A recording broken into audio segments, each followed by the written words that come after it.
Today I'll talk about deer and train wrecks, and this is a Monday Thought Starter just for you.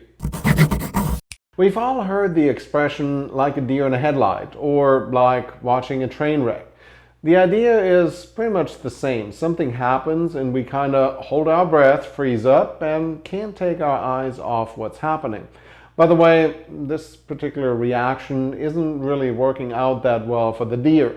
Athletes have to train to not watch the ball while it's in the air, but to anticipate where it's going and take action right away.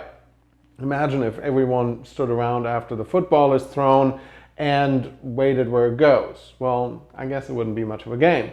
When I was dealing poker and blackjack back in the day, and in case you didn't know, I was a card dealer in officers' clubs in Germany once upon a time.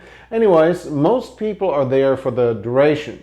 They will play one hand after the other. That's pretty much how it works. Win or lose, they will almost certainly play the next hand. However, if you ask them while the current hand is still being played, they won't really give you an answer. They can't decide during that period of uncertainty what they're going to do next. The bigger the shock, the more likely people are to hold their breath and wait for danger to pass. Wait for danger to pass and then act.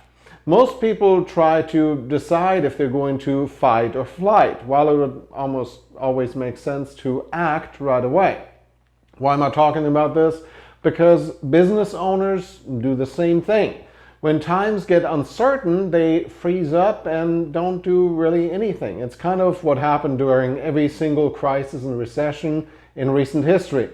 Most people didn't really do anything while a few figured out what still worked and did just fine. So when most people freeze, can you figure out how to act? There will be a window of a year or so when most of the world waits to see what their hand looks like, and then they will, win or lose, play again, because ultimately we all want to stay in business.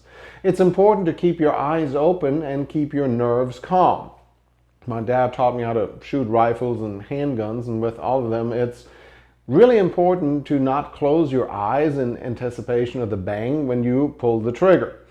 There's magic in staying calm and taking action. Uber, Microsoft, and FedEx were all founded in the middle of a recession. Facebook and Google right after a recession. Amazon is probably a glowing example of how things can look really bad. Amazon stock plunged from $100 to about $10 after the dot-com bubble burst. Amazon stock right now is worth $2,400. Look, my point is that there are businesses that are always needed. Doctors, lawyers, plumbers, roofers. If you're hurt, you'll see a doctor and maybe a lawyer, depending on whose fault it is. If there is water dripping from the ceiling, you'll call a plumber or an AC repair person or a roofer, depending on where the water is coming from. Those businesses solve problems that we're used to.